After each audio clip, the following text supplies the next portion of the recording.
자, 여러분 안녕하세요. 자, 이번 시간에는 신소재 학습해 볼 거예요.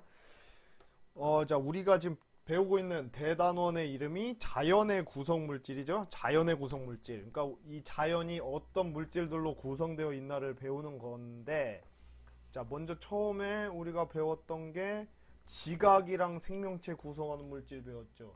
지각은 뭘로 이루어져 있다고 했죠? 규산염 삼연체, 그죠? 규산염 삼연체로 이루어져 있고, 생명체는 뭐 이렇게 물이라던가 무기염류, 특히 그리고 탄소화합물로 이루어져 있다. 그리고 그래갖고 단백질에 대해서 자세히 배우고 뭐 그랬잖아요, 그렇죠? 이제 마지막 이 단원의 마지막 세 번째 단원은 신소재. 그러니까 그 자연에 그냥 그대로 있는 그런 물질이 아니고 그 사람들이 새롭게 만들어낸 물질을 우리가 신소재라고 하거든요. 그거를 배워볼 건데, 여기가 뭐 이렇게 좀 생소한 게 많이 나와서 여러분이 어렵게 느낄 수는 있지만 사실 어려운 내용이 아니에요. 그냥 신소재란 건 말 그대로 새로운 소재란 뜻이고요. 신소재. 사람들이 새롭게 만든 물질이 뭐 이런 게 있다더라. 그런 것만 여러분이 알면 돼요. 그러니까 이거 어렵게 생각하지 말고 그냥 편안하게 그냥 뭐 이렇게 달달달달 외울 것도 없고요. 편안하게 들으시면 될 것 같아요. 아무튼 집중해서, 물론 대충 하면 안 돼요. 집중해서 잘 들어봐야죠. 자, 신소재. 자, 예를 들면요. 지금 이게 뭐죠? 로켓이에요. 하늘로 이렇게 날아가고 있는 로켓. 근데 이제 로켓 같은 경우에 여러분이 굉장히 빠른 속도로 날아가기 때문에 그 대기와의 마찰이 굉장히 강하죠. 그러니까 막 공기가 막 부딪힌단 말이에요. 이렇게 얘가 이렇게 가누면 이렇게 공기에 부딪히는데 그 공기와의 마찰 때문에 어마어마한 열이 발생을 해요. 그리고 이게 다 타버려요, 겉에가. 그러니까 어떻게 하겠어요, 겉에? 이 대기와의 마찰을 견딜 수 있을 만한 그런 소재로 이렇게 만들어야 된다는 거죠. 그런 게 바로 신소재예요. 신소재. 아니면 여러분 그냥 뭐 일반 유리 말고 방탄 유리 같은 거, 그런 것도 어떻게 보면 신소재인 거죠. 그러니까 일반적인 그런 자연에 있는 물질 말고 인간들이 편의를 위해서 새롭게 만들어낸 이런 물질들을 바로 신소재라고 하는 거고, 그런 게 어떤 것들이 있는가 그냥 알아보는 거예요. 어렵지 않아요. 자, 신소재. 기존에 있는 물질. 그러니까 기존 물질이라는 건 이제 자연에 있는 물질을 말하는 거겠죠.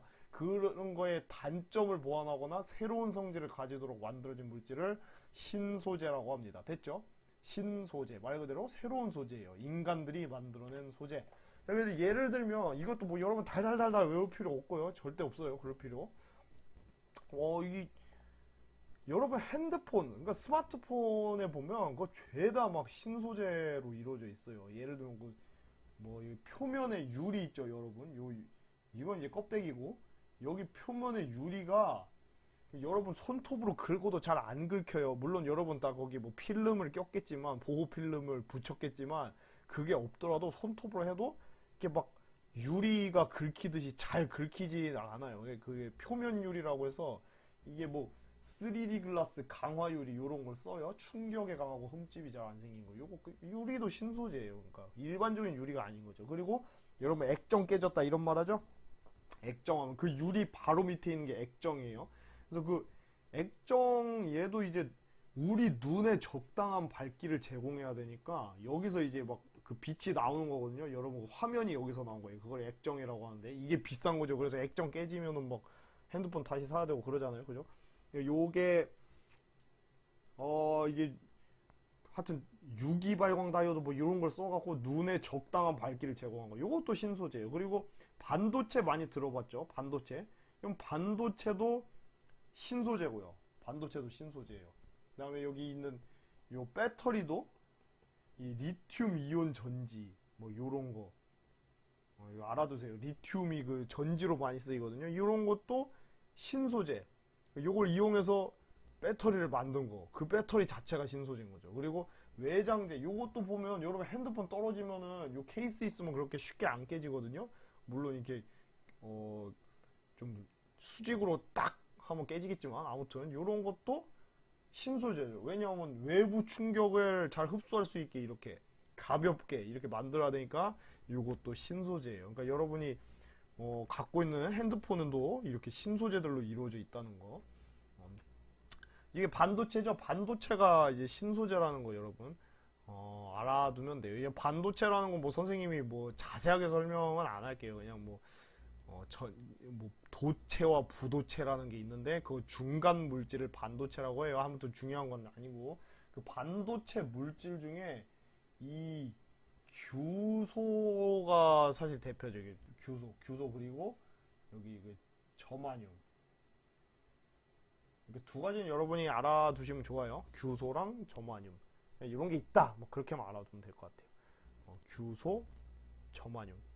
얘네들은 이제 막 그 전기랑 열이 이렇게 조절이 가능하기 때문에 아무튼 전기 저항을 막 바꿀 수 있기 때문에 아무튼 얘네들이 반도체로 쓰이고 반도체 자체가 신소재라는 거. 제일 중요한 건 뭐냐면 반도체가 보다 신소재다. 그게 중요한 거예요. 됐죠? 그럼 뭐 예를 들어 이런 것도 다 신소재죠. 그 배드민턴 라켓 보면 얘네들이 이거 잘 튕겨야 되잖아요. 이렇게 무슨 말이겠죠? 이렇게 움푹 들어갔다 확 밀어내면서 탄력성이 좋아야 된단 말이에요. 튼튼하고 탄성이 강해야 된다. 이 배드민턴 라켓 줄도 신소재예요. 그리고 요거 우리가 일반적인 전구인데 이거 말고 요즘에 뭐 쓰냐면 요거 쓰죠. 이거 뭔 줄 알아요? LED 전구거든요. LED 전구. 이런 것도 신소재예요. 이거 전구랑 다르게 또 수명도 굉장히 길고 소비 진력도 작고 이런 게 신소재죠. 인간들이 편하게 살라고 만든 거. 이 안경 같은 것도 요즘에는 뭐 옛날에 선생님도 막 안경 쓰면 이렇게 막 굴리다 보면 부러지고 했거든요. 근데 요즘 안경들은 이게 막 잘 휘어지는 게 많이 나와요. 이런 것도 이제 휘어져도 원상복귀 되는 약간 금속 같은 걸 또 만들어낸 거예요. 인간들이. 이게 이제 이것도 신소재. 그리고 이게 뭐냐면 이게 쓰레기 그 비닐인데 쓰레기 봉투 이게 안 좋은 점이 뭐예요? 이거 안 썩어요, 안 썩어. 이거 계속 남아있는단 말이에요. 근데 이제 요즘 뭐가 나오냐, 이게 생분해 비닐이라는 거예요. 생분해 비닐. 요게, 봐봐요. 이거는 썩어요. 이 비닐이 유기물질로 돼 있어서 보면은 일반 흑색 비닐 같은 건 당연히 잘 안 썩고, 투명 비닐 같은 것도 안 썩고, 이 비닐들이 잘 안 썩는데 지금 여기 봐봐요. 생분해 비닐을 사용한 건 다 썩어서 없어지는. 이게 굉장히 친환경적이죠. 자연에서 분해되는 비닐, 자연분해 비닐, 생분해 비닐 이게 바로 이것도 신소재라는 거. 신소재라는 거. 참고로 이거 아까 이거 설명 안 했네. 요거 같은 경우에 그 합금을 쓰기도 하는데 아니면 요즘 플라스틱을 쓰기도 해요. 플라스틱.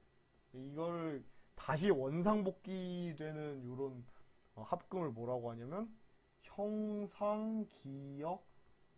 그러니까 원래 형상을 기억한다 이런 뜻이죠. 형상기형 합금 또는 형상기형 플라스틱 뭐 요렇게 불린다는 거 이렇게 알면 네 되겠습니다.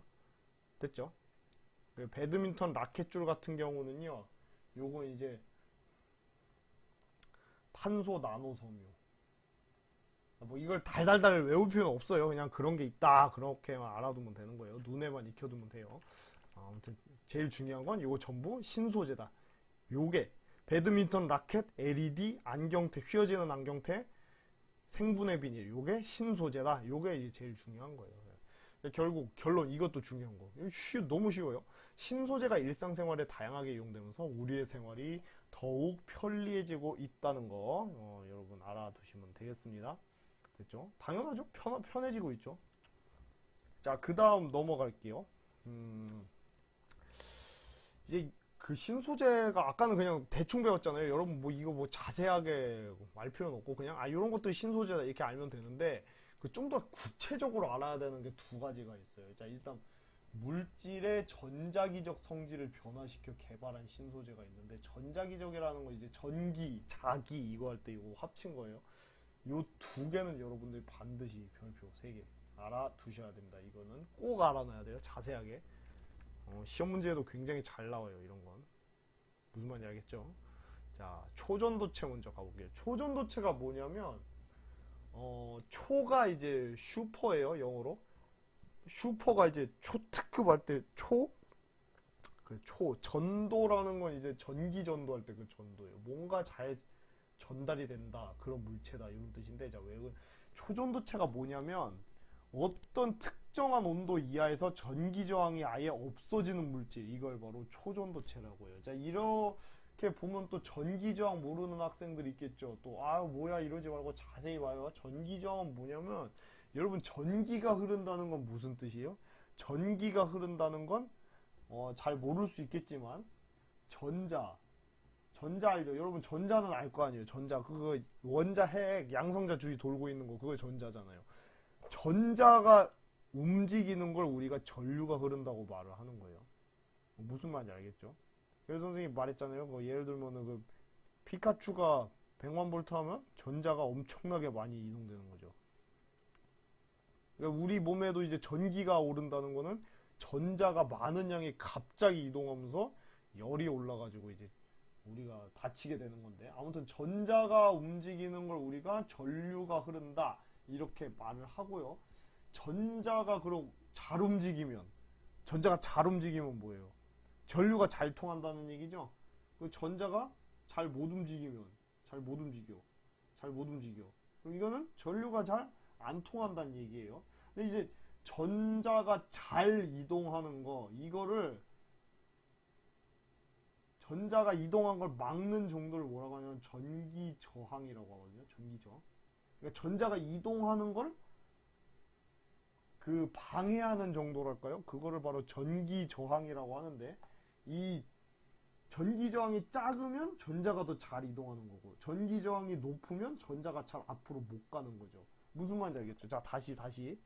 자, 자유전자라고 해요. 그러니까 보통 이제 원자 핵 주위에 이렇게 전자들이 돌고 있잖아요. 근데 이런 전자 말고 전자만 따로 이렇게 딸랑 막 돌아다니는 경우가 있어요. 이런 걸 자유전자라고 하는데, 그 자유전자가 이동할 때 원자와 충돌이 많을수록 전기저항이 크다. 그런데 아무튼 이 전자들이 이게 슝슝슝 잘 간다는 얘기는 전기 저항이 작다는 얘기예요. 막는 애들이 없는 거죠. 근데 자유전자가 별로 잘 못 간다는 얘기는 이 자유전자를 방해하는 게 많다는 얘기죠. 그걸 바로 전기 저항이 크다 이렇게 표현하는 거예요. 근데 지금 보면 초전도체가 뭐예요? 전기 저항이 0이 된대요. 전기 저항이 0. 그렇다는 얘기는 이게 전자들을 막는 그게 없어지는구나. 그럼 굉장히 전류가 잘 흐르게 된다는 얘기죠. 무슨 말인지 알겠죠? 그래서 이제 근데 또 희한한 게, 특정 온도 이하에서 어떤 온도 이하가 되면 전기 저항이 0이 돼 버리는 물질, 그게 바로 초전도체라는 거예요. 그래서 이제 초전도체 같은 경우에는 아까도 말했듯이 전기 저항이 아예 없어요. 어떤 특정 온도 이하에서요. 전기 저항이 없다는 얘기는 거기다 전류를 흘려보내주면 전류가 굉장히 잘 흐를 수 있겠죠. 왜? 저항이 없으니까 전류가 잘 흐르지. 그러니까 전류가 흘러도 열이 발생을 안 해요. 왜냐하면 이게 전기 저항이 있어야지 이게 막 전기를 흐를 때 열이 막 발생을 하는 건데, 이 열 자체가 없는 거죠. 왜? 전기 저항이 없으니까 그냥 전자들이 슝슝슝슝 지나가 버리니까. 무슨 말인지 알겠죠? 열받지 않는 거예요. 여러분이, 그리고 선생님 뭐 자세히 설명 안 하겠지만 또 어려워할까봐, 열이 아니고 이제 하나 알아야 될 게, 여러분 전기가 흐르잖아요. 전기가 흐르면 보통 이제 뭐가 추가적으로 생기게 돼 있냐면 자기장이 생기게 돼 있어요. 자기장. 됐죠? 그러니까 전류가 흐르면 자기장. 그래서 우리가 보통 이제 전자기 이렇게 부르는 이유가, 전류랑 자기. 그러니까 여러분 전기는 알잖아요. 전류 할 때 전기랑 자기장. 전기장, 자기장. 전기, 자기. 자기는 뭔지 알죠? 자석에 붙는 성질, 그런 걸 자기장이라고 하는 거잖아요.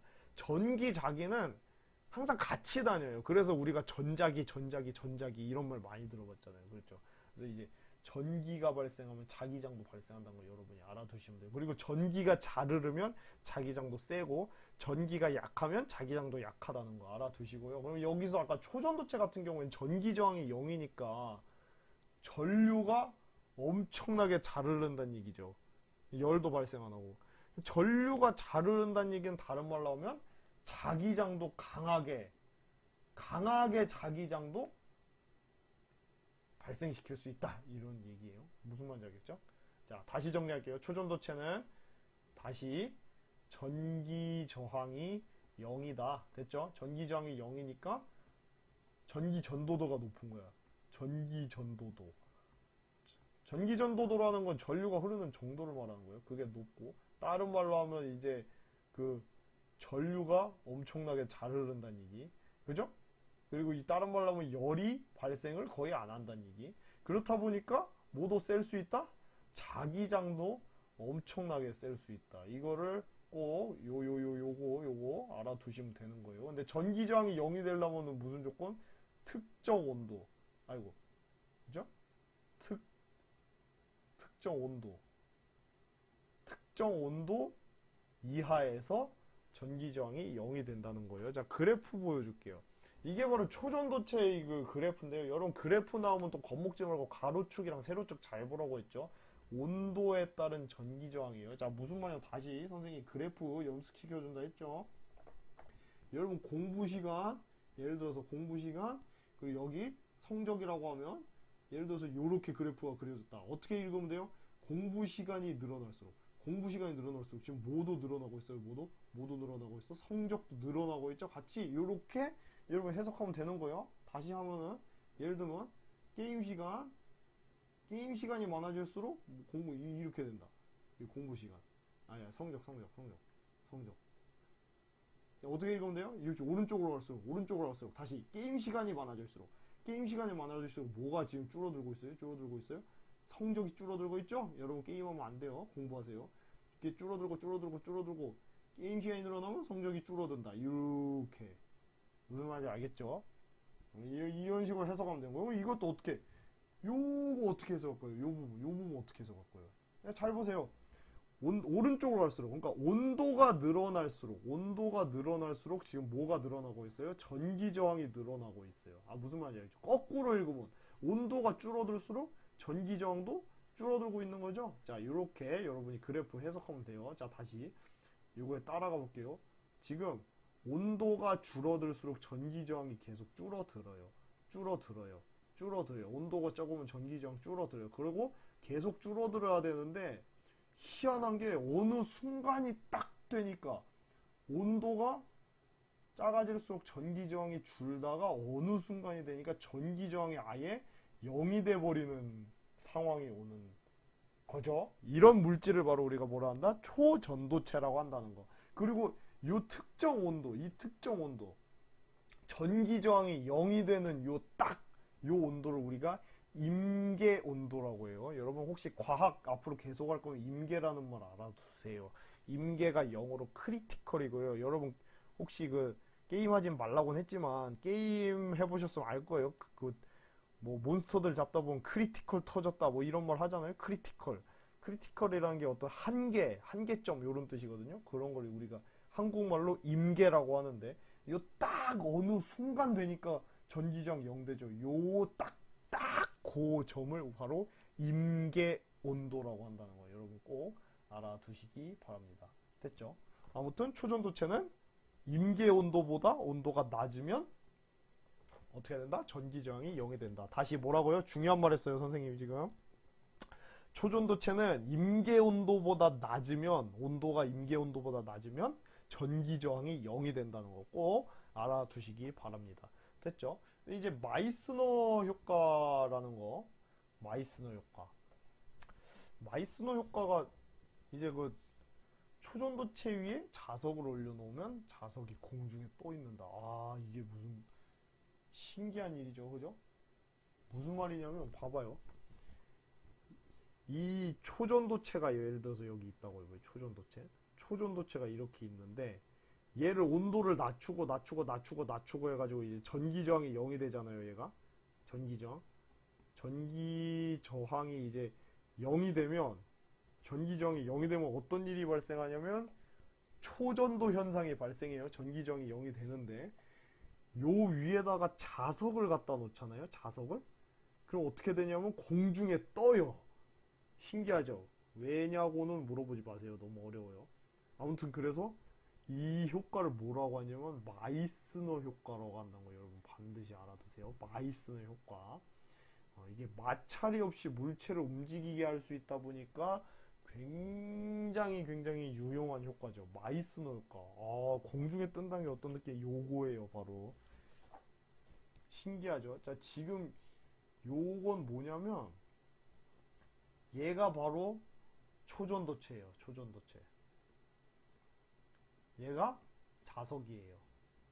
지금 보면 초전도체가 지금 차갑죠? 임계 온도보다 낮게 한 거예요. 그럼 얘가 지금 전기저항 0인 상태죠. 전기저항 0인 상태로 지금 자석 올려놓으니까 공중에 뜨는 거. 이걸 바로 마이스너 효과라고 한다는 거. 여러분 조심해야 되는 게 마이너스 효과 아니에요. 마이너스 효과가 아니고 마이스너 효과예요. 무슨 말인지 알겠죠? 마이스너 효과. 이렇게 알아두시면 되겠습니다. 자, 그래서 요게 바로 마이스너 효과. 거꾸로 뭐 이렇게 할 수도 있죠. 예를 들면은 아까 여기 밑에 초전도체 있고 위에다가 자석 올려놨는데 거꾸로 밑에다가 자석해도 돼요. 밑에다 자석하고 위에다 초전도체 이렇게 올려놔도 공중에 떠요. 대신에 얘를 어떻게 해야 돼요? 얘를 임계 온도보다 낮게. 그쵸? 그래서 전기저항 없어지게 하면은 자석에 이렇게 올려두면은 그죠? 그러면 공중에 뜬다는 거. 무슨 말인지 알겠죠? 여러분 이게 유튜브에 초전도체라고 한 번만 검색해보세요. 지금 잠깐 시간 내서 유튜브에 초전도체라고 검색을 해보면 굉장히 그 관련된 다양한 영상들이 나와요. 지금 혹시 좀 하기 귀찮아하는 친구들을 위해서 선생님이 잠깐 보여줄게요. 동영상을. 마이스너 효과. 자, 지금 보면 자, 요게 바로 마이스너 효과예요. 보이세요? 마이스너 효과. 지금 보니까 얘 차가워 보이죠? 지금 얘. 요 밑에 있는 요게 바로 지금 초전도체고요. 이거는 이제 임기온도보다 낮게 냉각시킨 거예요. 전기정이 없어지게. 그리고 여기 위에다가 자석을 이렇게 올려두니까 공중에 뜨죠. 이게 바로 마이스너 효과라는 거. 마이스너 효과. 이거 어디에 이용되냐면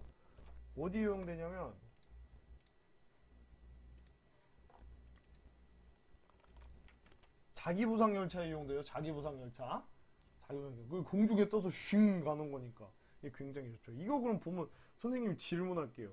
여기 있는 그 레일 1번 요 레일이랑 요 자기부상열차 밑에 요 사이 있죠. 요 틈 사이 여기 있는 거 요 2번.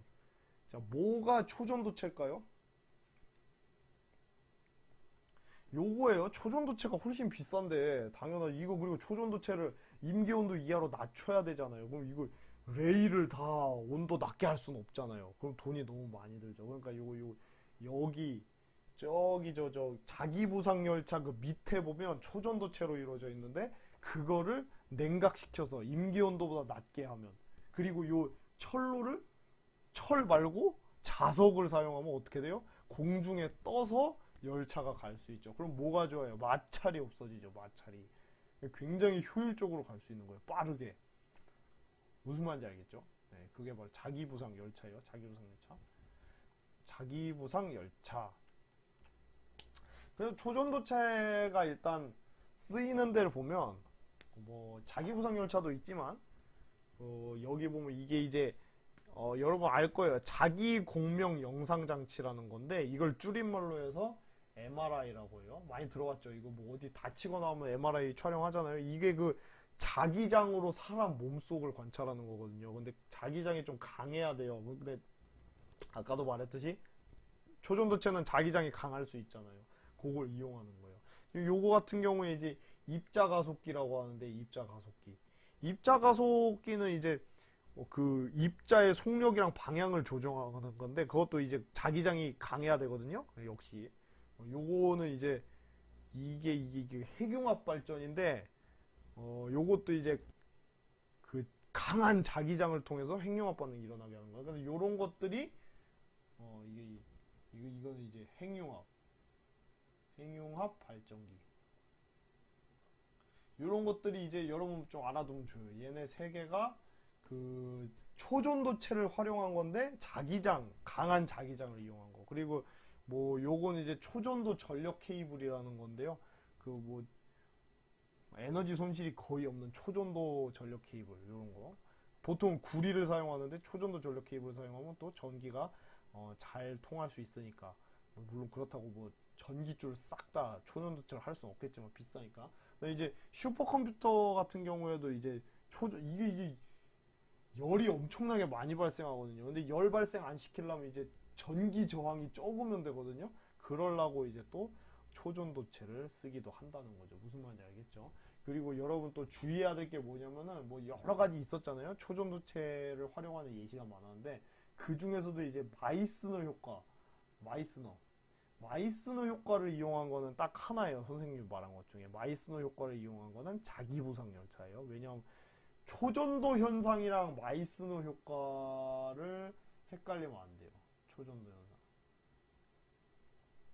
초전도 현상은 뭐냐면 말 그대로 어떤 물체를 임계 온도까지 어떤 특정 온도까지 내렸을 때 낮췄을 때 전기저항이 0이 되는 현상을 초전도 현상이라고 하는 거고요.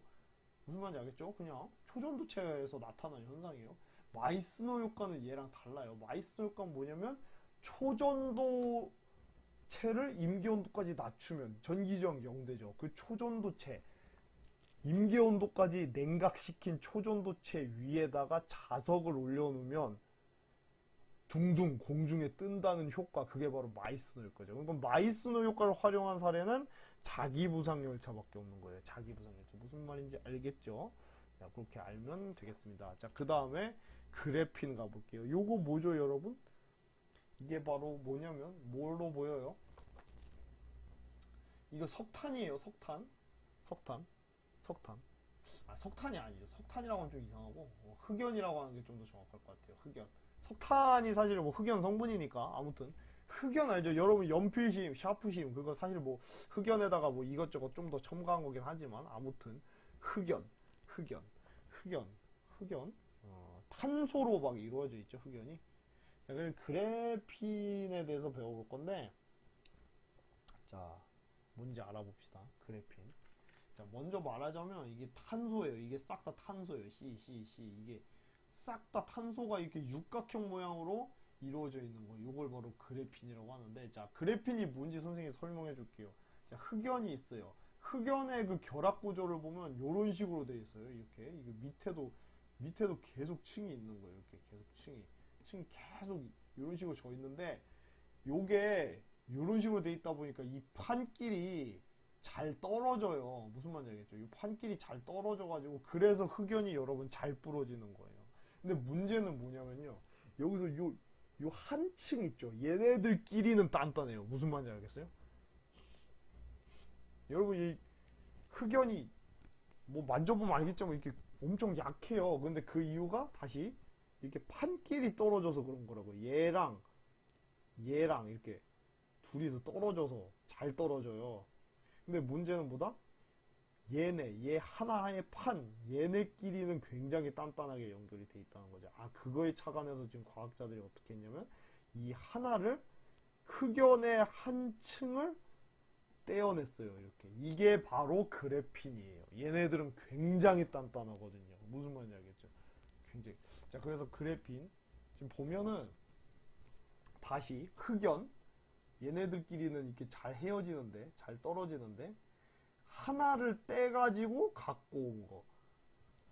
그게 바로 그래핀이다. 굉장히 단단하다. 그리고 또 하나 여러분 또 알아두면 좋은 게, 알아놔야 되는 게, 그래핀을 또 이렇게, 얘는 모양을 쉽게 변형시킬 수 있거든요. 아니, 선생님이 딱 깎아내면서요. 아, 단단한 거랑 또 다르죠. 얘는 이렇게 휠 수 있어요. 휘어갖고 돌돌돌 만 거를 우리가 뭐라고 하냐면, 탄소 나노 튜브라고 하고요.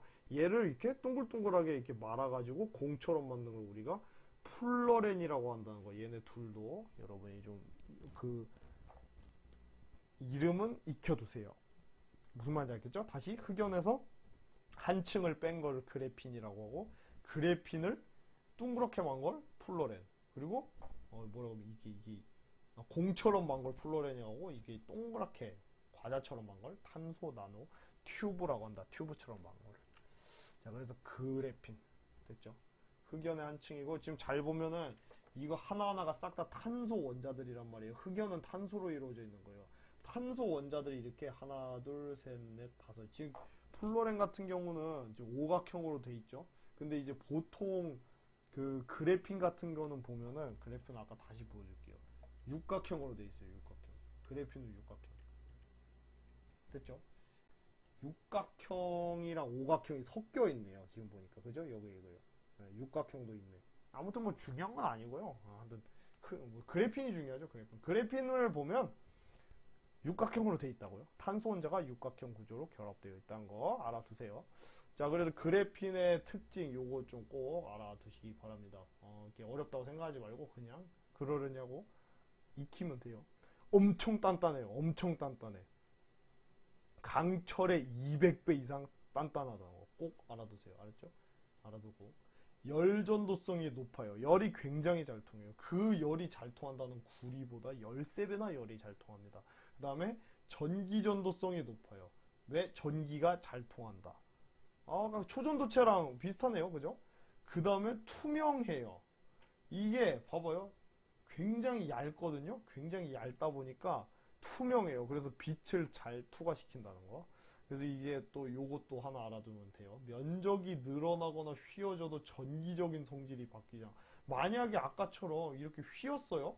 그래핀을 저렇게 휘었을 때 뭔가 전기적인 성질이 바뀐다. 전기가 더 잘 안 흐르게 됐다던가 이런 식으로 성질이 바뀐다면은 탄소 나노 튜브 쓸 이유가 없죠. 근데 그렇게 그래핀을 막 이렇게 막 변형시키고 휘고 해도 이 성질이 변하지가 않는다는 거예요. 그러니까 더 이렇게 자유롭게 이용을 할 수 있는 거죠. 이 플로렌 같은 경우가 진짜 특이한 건데 이렇게 딱딱하게 만들어서 요 안에다가 이제 뭐 그 어떤 그 약 같은 걸 집어넣어가지고 나중에 이 뭐라고 해야 되죠? 의료용으로 사용하기도 해요. 사람이 이렇게 몸속에 집어넣어서 이렇게 그렇게도 사용을 한다고 합니다. 아무튼 알아두세요. 그래서 뭐 예를 들면은 뭐 많이 쓰여요. 에너지 전극 소재.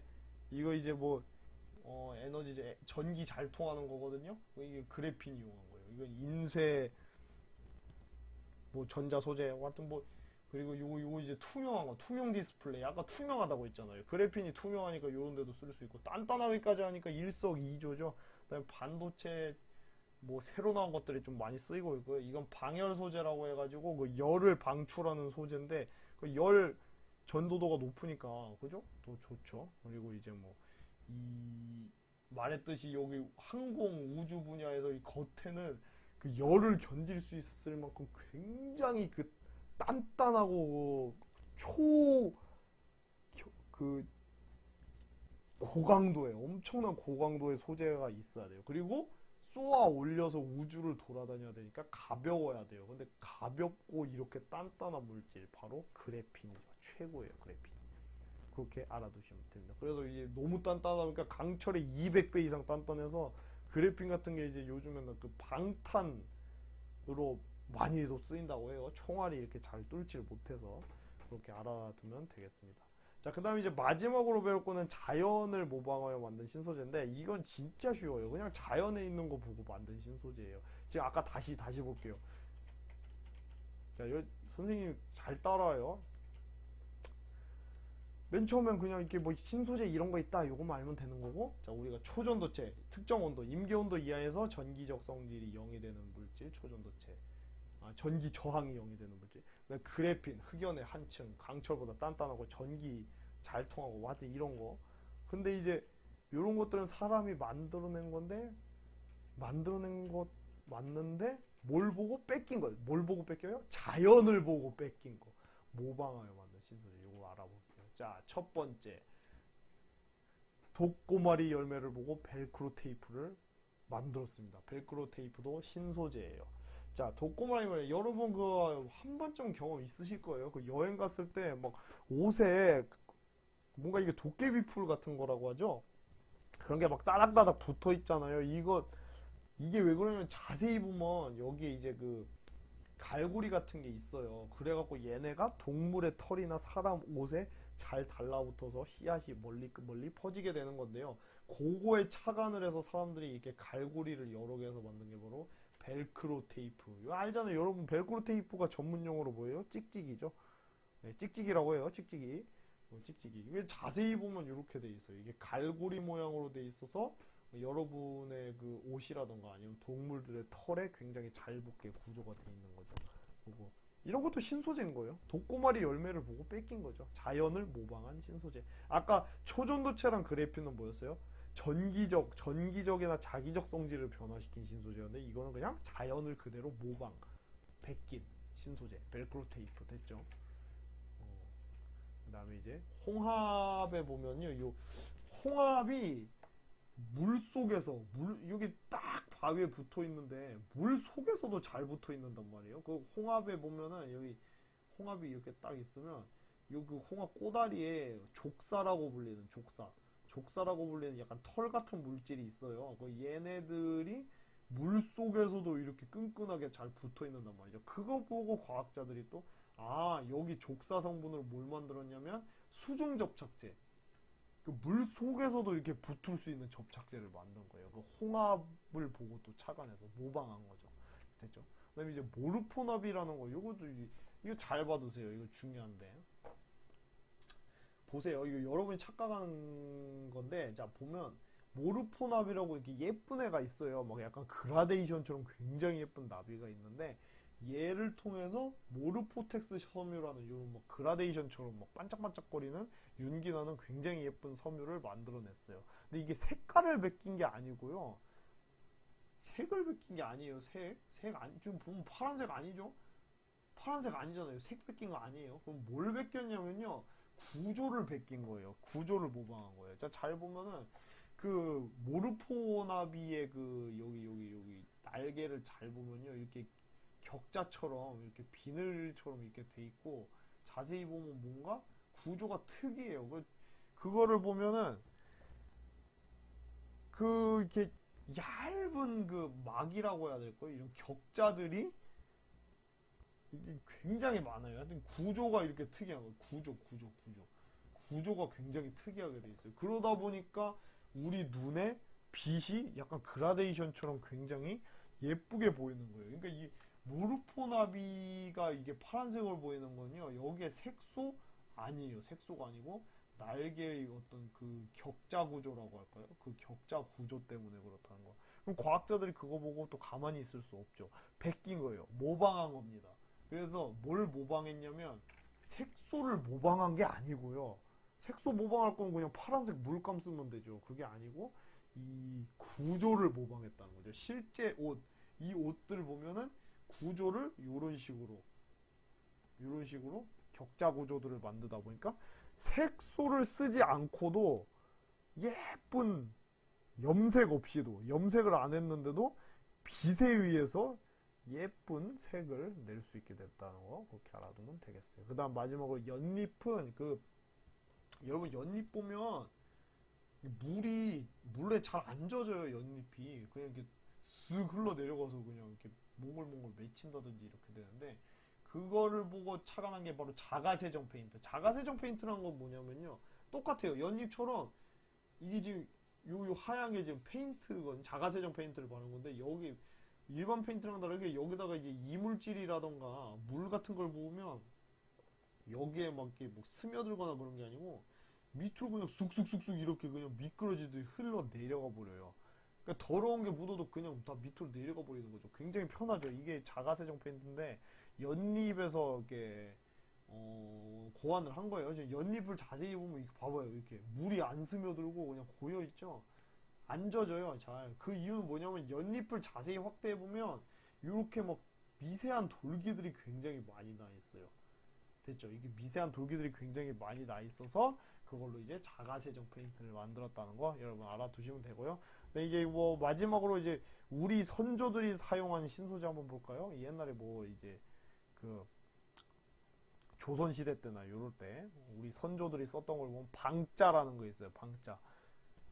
요런 종류들을 방자라고 하는데 이게 이제 구리랑 주석, 아연 요런 걸 섞은 거예요. 그러니까 금속 여러 개 섞은 걸 합금이라고 하잖아요. 금속을 합했다고요. 합금이라고 하는데 굉장히 단단하고 이게 유용하죠. 굉장히 유용해요, 여러모로. 그러니까 우리 선조들도 금속을 여러 개 섞어가지고 단점을 보완해서 편리하게 썼잖아요. 이거 방자도 바로 신소재인 거예요. 이런 걸 썼다는 거죠. 그러니까 예전에는 뭐 석기 시대 때는 돌 썼고, 청동 시대 때 청동 썼고, 철기 시대 때 이제 철 썼고 이렇게 했는데 그게 그 당시에는 신소재였을 수도 있죠. 근데 사실 엄밀히 말하면 석기 시대에 쓴 이제 돌멩이라던가 철기 시대에 쓴 철 같은 거는 다 자연에서 그대로 얻은 거였단 말이에요. 그런데 그런 걸로는 한계가 있다. 그래서 그 자연에서 얻은 그 물질들을 바탕으로 새로운 소재를 만든 거죠. 새로운 소재. 전기적, 자기적 성질을 변화시키거나 초전도체나 그래핀이죠. 아니면은 자연을 모방해서 그대로 만들거나 그런 게 바로 신소재. 자, 됐죠? 자, 이렇게 해서 우리 오늘 신소재에 대해서 자세하게 배워봤어요. 자, 오늘 선생님이 알려준 내용 꼭 숙지하기 바랍니다. 어렵게 생각하지 말고 다시 처음에 뭐 배드민턴 라켓줄 뭐 이런 것처럼 뭐 이런 거 신소재가 이런 거에 있다더라 이런 것만 좀 알아두고 그 다음에 자세하게 알아야 되는 거는 초전도체랑 그래핀이라고 했죠.